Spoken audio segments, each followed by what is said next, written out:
I was a shepherd, and if that sounds sweet, some idyllic image with lambs at my feet, I remember freezing at night, boiling by day, stuck in a life not going my way. Hard stone, the only change from damp earth, trapped in a role determined at birth. Herding sheep was reserved for the lowest of the low. In the great chain of being there's not much lower to go.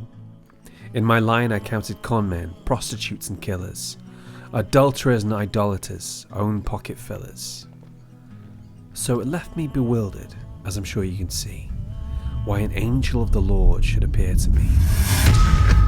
The air grew thick and the sky turned bright. A voice was heard from a burning light. I'm an unclean man from an unclean caste, so I fully expected this moment to be my last. Don't be afraid, I think I heard him say. And my body obeyed as I somehow found a way to rise to my feet though my mind was awed.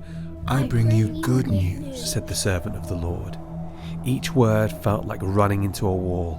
Joy to the world for one and for all. And I heard a sound like a trumpet horn as they said, Unto you the Messiah is born. Then a whole host of angels suddenly came my way, turning gloomy night into glorious day. Their voices were grand, distinct yet united. They made me feel wanted, welcomed, invited. This is the part where it gets a little hazy. I remember a town, a stable, a baby. So I quickly stood up to make my way down and raced right over to David's old town.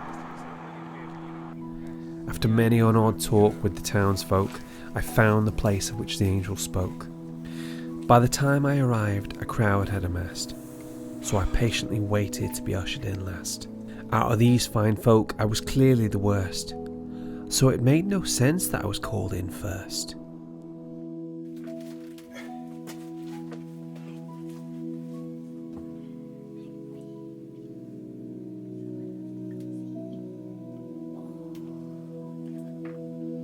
And his mum looked exhausted, but happy, relieved, more than content with this gift she'd received.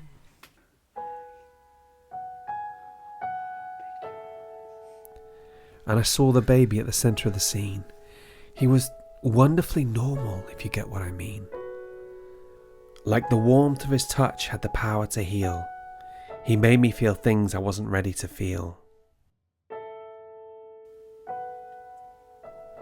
But something caught my eye like nothing else had. I looked and I realised that I knew his dad. Now I know that dad might be the wrong term, but whatever. This man's commitment was firm. He'd made a choice, like Mary did, to spend the rest of his life raising this kid. And in a small town like this, where everyone's related, I knew some of the people from whom he was created. His forefathers were conmen, prostitutes and killers. Adulterers and idolaters were this town's pillars.